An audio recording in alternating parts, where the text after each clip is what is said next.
Hey, what's good, my fellow masters? With the Singularity Repair Support Campaign winding down as November comes to an end, the final pickup summon banner covering the Pseudo-Singularities was announced to drop on November 22nd when the server refreshes. So here's a look at the servants that will be featured on it. Since there are a few limited SSRs and a few story-locked SRs that will be on rotation for this particular banner, I figured there may be some interest, or at the very least, curiosity in them. To start things off on the banner rotation, we have the limited SSR archer James Moriarty. This geriatric version of the famed Napoleon of crime is a single target buster unit, and he's got a number of things in his kit that I quite like, the most prominent being his 50% NP battery. I'm such a sucker for servants with this ability.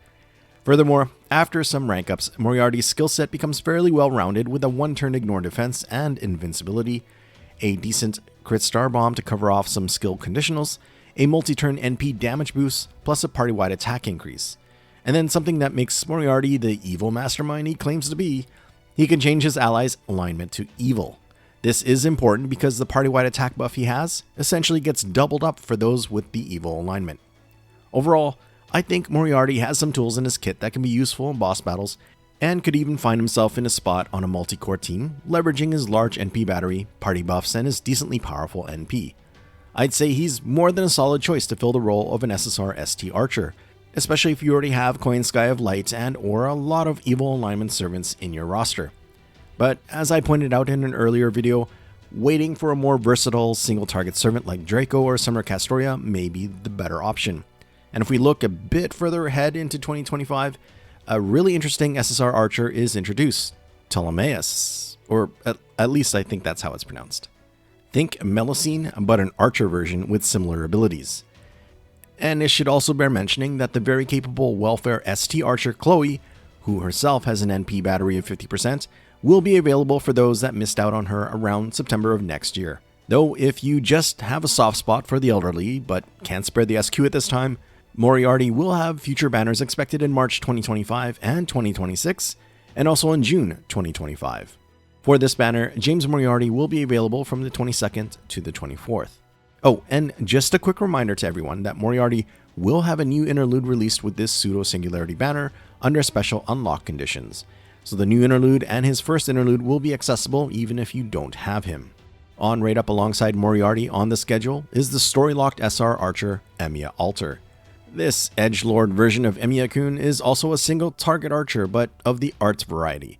The effects of his skills are mostly hit-based over a few turns. Detroit Emiya has both a defense buff and a moderate damage cut for himself, both for 3 attacks, a rainbow buff of a decent amount, though just for 1 turn, and a pretty strong attack buff for 3 hits over several turns. Detroit Kun's NP has been upgraded with a rank up, though it was mostly on the damage side of things. It can, however, ignore defense and has a fairly good chance of reducing the target's MP gauge by 1 tick. In the future, Emiya Alter will get a skill rank up that changes his rainbow buff to last for 3 attacks 3 turns, plus it provides him with a 30% NP battery, improving the sustain of his offensive buffs and making it easier to fire off his NP. And speaking of his NP, currently Emiya Alter has the highest general damage output among single target archers. Of course, this is until Balbasi gets her NP rank up and then she takes top spot. But we all know the best ST anti-saber unit is Echan, right? Right?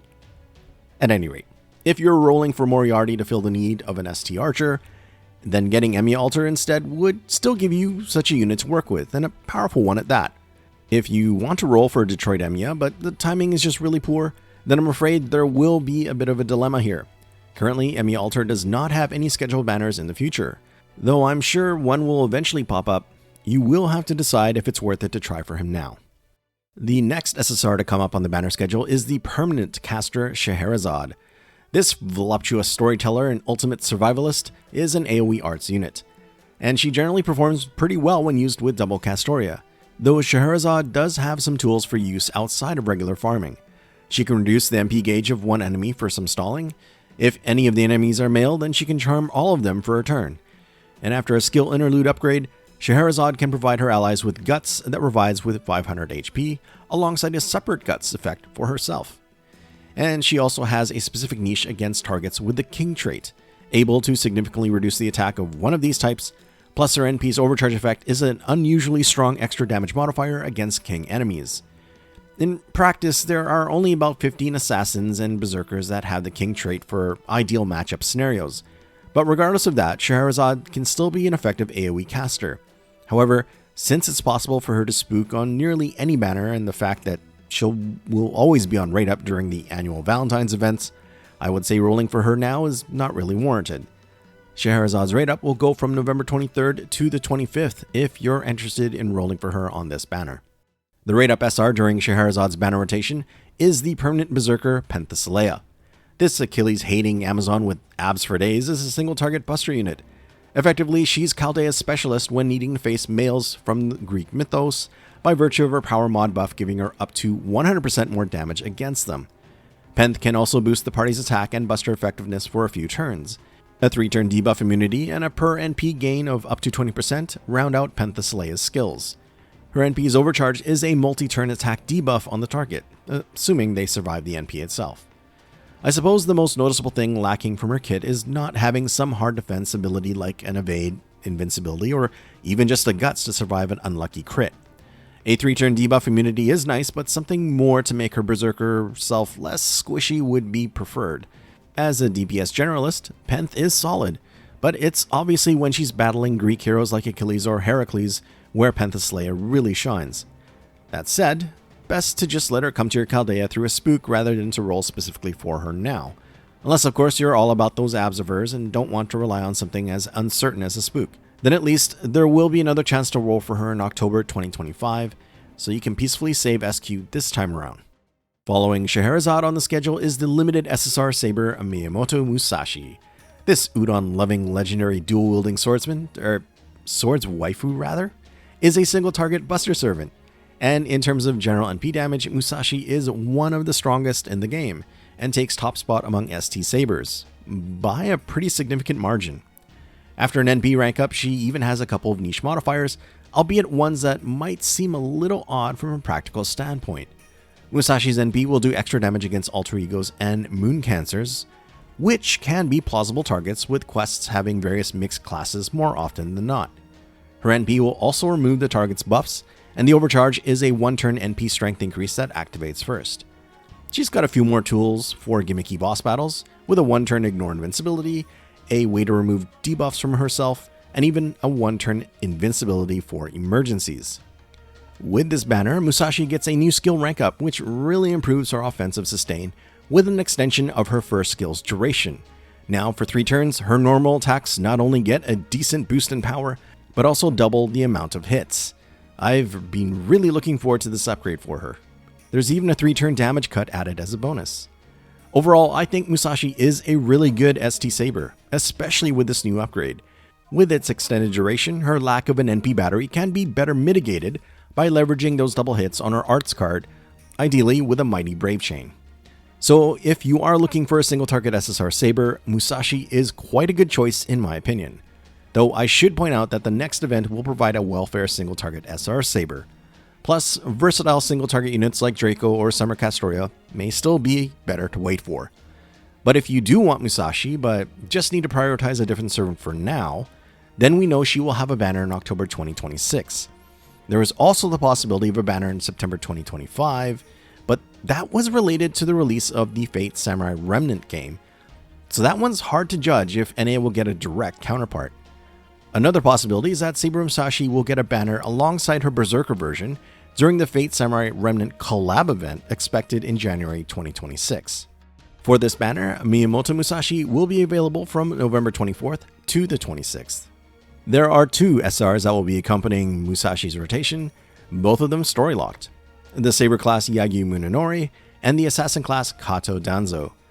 First, the SR that will likely stress out those rolling specifically for Musashi, this classical-looking samurai who could have come straight out of an Akira Kurosawa movie, is a single-target art saber, and one that is no joke gameplay-wise, even compared to Musashi. Munenori is all about bursting with arts crits along with reducing an enemy's attack. He has strong 1-turn steroids to his attack and arts cards, can increase the star absorb for said arts cards, and massively buff his critical strength for a turn. In addition to a skill-based attack debuff, his NP's overcharge effect inflicts a further attack reduction to effectively make incoming enemy attacks rather painless. Munenori's general NP damage is about middle of the road among current ST Sabers in the game, but in the future, he gets an NP upgrade that has him shoot up the ranks and into the top 3, behind only Sigurd and Musashi. And with this NP upgrade, it gets an Ignore Invincibility effect that activates first, coupled with an Arts Resistance debuff, allowing Munenori's follow-up Arts crits to be just that much more devastating. All in all, if you're going to roll for Musashi, getting Munenori would not be a bad thing as an ST Saber alternative. Yes, he may not be as cute, but he's definitely an effective unit. If you would like to eventually add him to your Chaldea but can't roll right now, Munenori will be back on a banner come September 2025 and October 2026. Kato Danzo is the second story-locked SR grouped with Musashi. This synthetic Kanochi with the legendary name is an AoE buster assassin. I find Danzo an interesting unit with a surprising level of support utility, especially on the defensive end. She can provide separate targetable invincibility and evasion buffs, with both also increasing the target's crit star generation for a turn. Offensively, Danzo can give herself buffs to her quick and buster cards for a few turns, plus her NP, post rank up, can increase the party's buster cards as well. And if you're up against enemies with the demonic trait, then Danzo's NP overcharge effect allows her to deal extra damage to them. I remember in my early days playing FGO, I was obsessed with hard defensive abilities like evade and invincibility. So discovering Danzo was like a jackpot to me back then, though sadly I didn't get her until years later.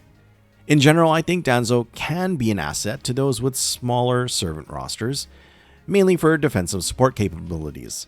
Though if you can leverage her niche against riders with the demonic trait, then Danzo can perform adequately in that regard as well. Though outside of her niche, Danzo's NP damage output is actually quite lacking, I'm afraid. Having said that, unless you're trying specifically for Musashi or even Munenori, then I don't think Danzo is a compelling enough reason to roll here without those Saber incentives. But this will not be the last time Danzo is on rate up, as she will be on a banner in May 2025 alongside a powerful brand new SSR AoE assassin, for perhaps a better opportunity to obtain her then. The final SSR on the Pseudo-Singularity banner rotation is the OG of Foreigner class servants, the limited Abigail Williams. Don't let her cute shoujo appearance fool you. If pushed too far, Abigail can turn into an eldritch horror-inspired witch, and well, she kinda gets pretty scary. That aside, Abby is a single target buster unit and has some abilities that can benefit multi-core setups. She can provide a party-wide 10% NP charge per turn, coupled with an NP damage increase for a few turns each. On the debuff side of things, Abby can also reduce all enemies' defense, inflict a terror status with a chance-based stun effect on them, and for one target, drain their NP gauge and debuff their attack. To help fire off her NP a bit easier, after a skill rank up, Abby gains a 30% NP battery. Said NP has the very useful effect of first removing the target's buffs, and then subsequently reducing their critical chance by way of the overcharge effect. Abby is scheduled for another skill rank up expected July 2026, which gives her a huge lift in overall performance. With the upgrade, she gains a separate 20% NP battery, achieving that coveted 50% charge, but with the advantage of flexibility. More importantly though, she gets a one-turn power mod buff that massively boosts her damage against a target inflicted with the terror status. Use her NP with this power mod and Abigail's damage output will top the charts among all single target servants. With that future upgrade in store for Abby, she is definitely a good choice for your ST Foreigner needs. However, we are so close to the Lost Belt 7 chapter release and subsequently the debut of the brand new SSR Foreigner, Kukulkan. She's not a single target servant, but Kuku does offer quite a lot with her kit, including some nice abilities useful in multi-core teams like a targetable 50% NP battery. Not to mention, Kuku has two types of NP damage modifiers, giving her a good range of use. So you may want to wait for Kuku if you want a Foreigner, regardless of NP type. That said, you might be like me and just really want Abigail, and like me have no SQ to spare this time around.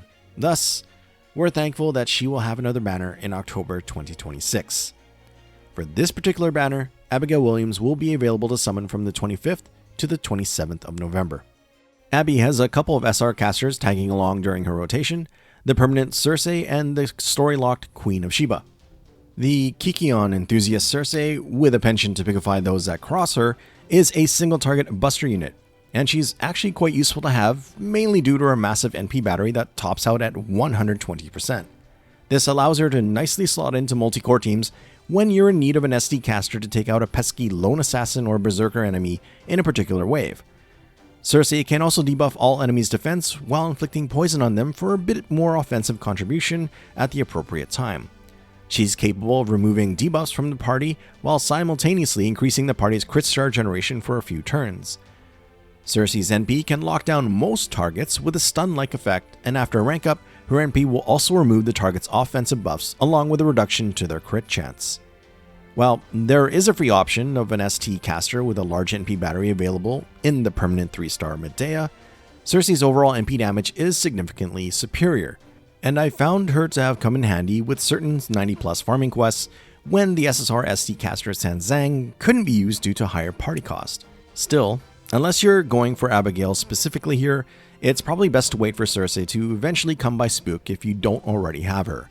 That said, Circe does not have any definitively scheduled banners.